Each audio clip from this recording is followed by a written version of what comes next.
52 वर्षापूर्वी सुरू झालेल्या शासकीय आश्रमशाळा शहाणा तालुका शहादा जिल्हा नंदुरबार या शाळेला पक्की इमारत नव्हती।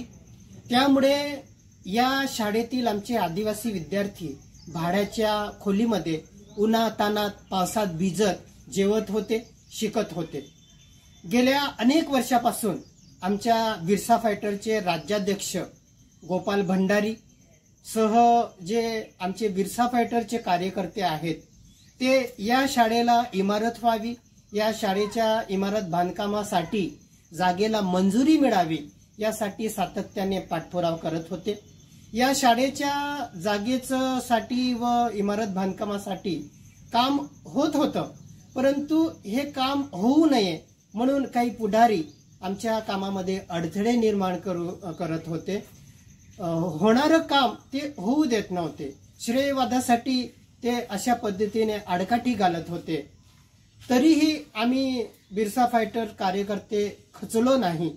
सातत्याने माननीय जिल्हाधिकारी नंदुरबार, माननीय प्रकल्प अधिकारी नंदुरबार, माननीय वन अधिकारी शहादा नंदुरबार या सगळ्या विभागाकडे सातत्याने पाठपुरावा केला। या पुढाऱ्यांनी एवढी स्थिती आणून ठेवली की ही शाळा जागेअभावी शहाणाहून वडगावला स्थलांतरित होणार होती। तरी सुद्धा हे लोक असं म्हणत होते, जाऊ द्या ना दुसऱ्या गावात शाळा। परंतु या लोकांना काम व्हावं अशी इच्छा नव्हती।